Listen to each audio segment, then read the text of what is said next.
Recuerdo el día en que todo terminó como si fuera ayer, aunque han pasado meses, casi un año. Es curioso cómo ciertos momentos se quedan grabados en el alma con una nitidez dolorosa, mientras otros, llenos de alegría, se desvanecen como un sueño. Mi historia con él, con David, era de esas que crees que durarán para siempre. Nos conocimos en la universidad, en una fiesta ruidosa donde la música era tan alta que apenas podíamos oírnos, pero nuestras miradas se encontraron, y en ese instante el mundo entero pareció silenciarse. Fue un flechazo, un amor a primera vista que se convirtió en una relación intensa, apasionada, y para mí el centro de mi universo. Éramos inseparables, compartíamos sueños, miedos, risas interminables, y hasta el silencio era cómodo entre nosotros. Pensábamos en el futuro, en el apartamento que decoraríamos juntos, en los viajes que haríamos, en envejecer tomados de la mano, quizás con un perro travieso corriendo por la casa.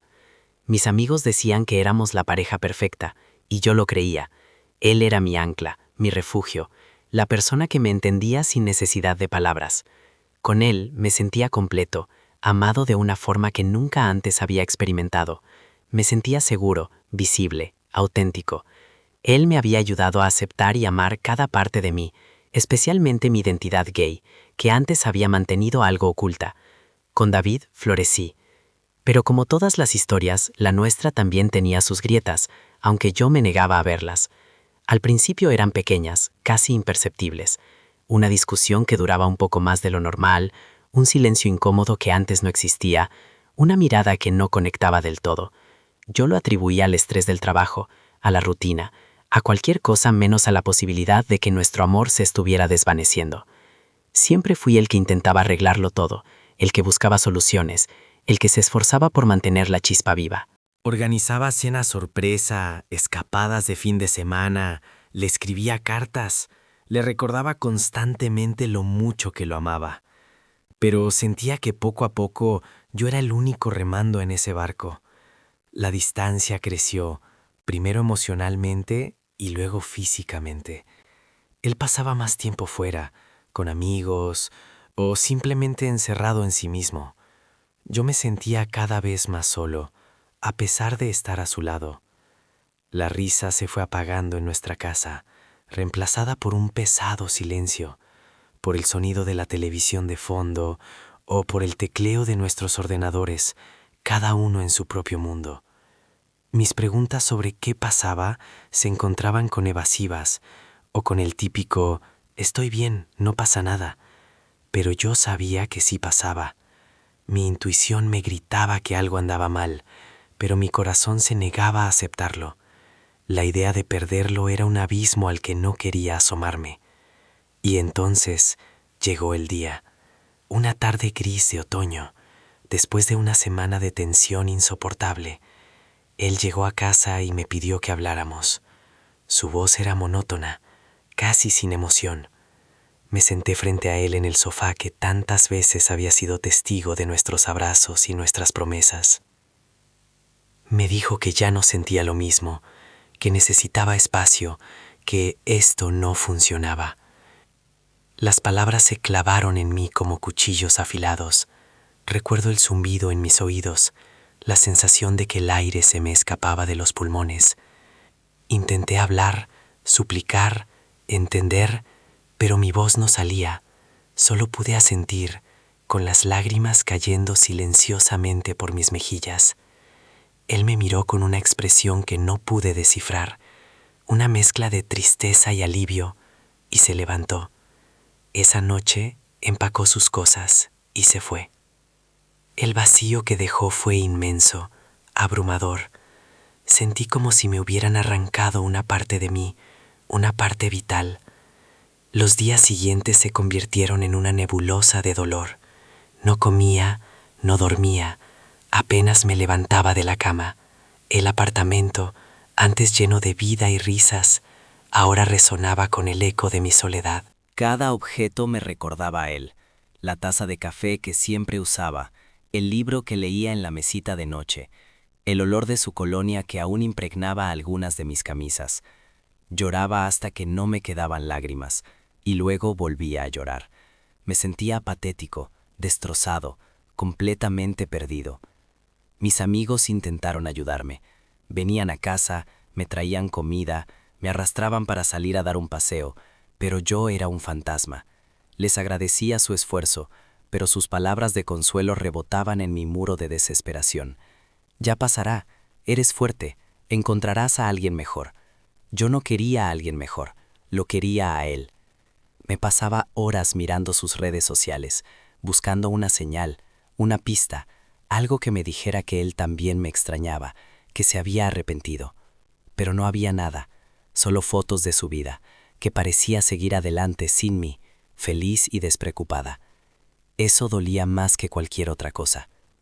Hubo un día en particular, unas semanas después de la ruptura, en que toqué fondo.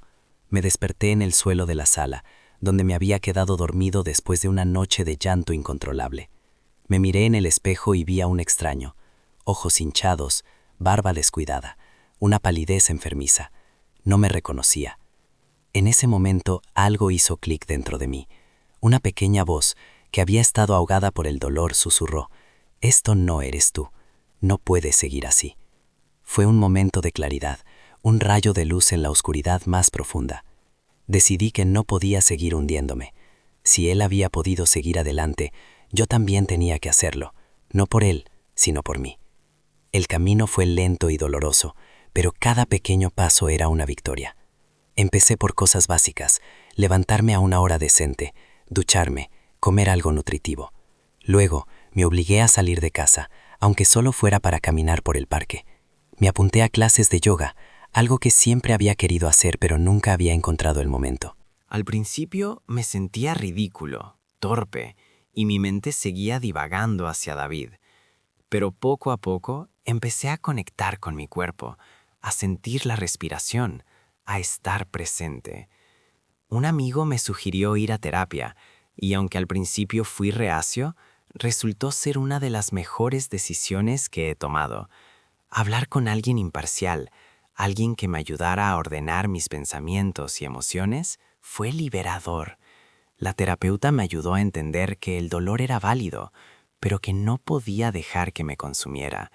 Me enseñó herramientas para manejar la ansiedad, para procesar la tristeza y, lo más importante, para empezar a reconstruir mi autoestima. Me di cuenta de que había puesto toda mi felicidad en las manos de David, y cuando él se fue, me quedé sin nada. Era hora de encontrar mi propia fuente de alegría, mi propia valía. Empecé a redescubrirme.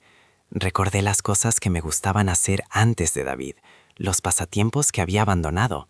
Volví a pintar, a leer, a cocinar mis platos favoritos. Me reconecté con amigos a los que había descuidado.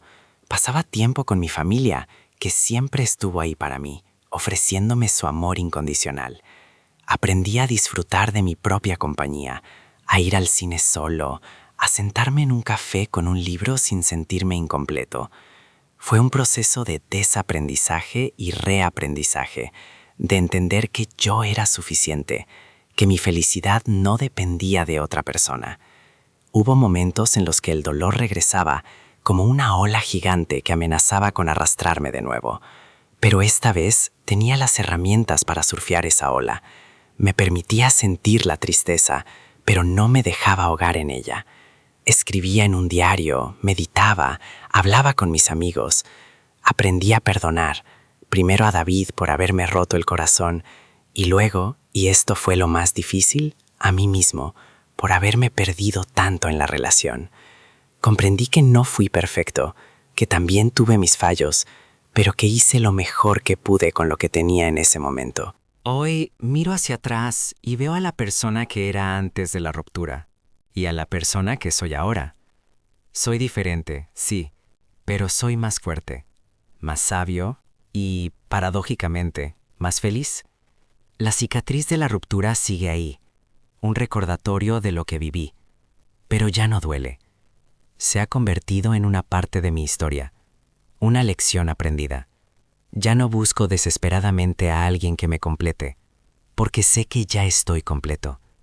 Estoy abierto al amor, por supuesto, pero ahora sé lo que quiero y lo que merezco. Sé que el amor verdadero no te roba tu identidad, sino que te ayuda a florecer.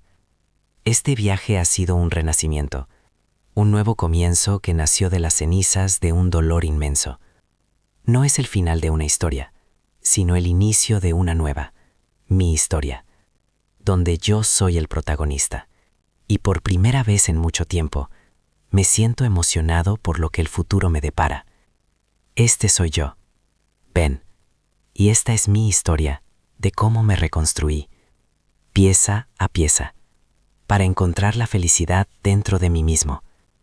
Y si tú estás pasando por algo similar, quiero que sepas que eres fuerte, que mereces ser feliz, y que aunque ahora no lo veas, la luz siempre vuelve a brillar. Solo tienes que dar el primer paso.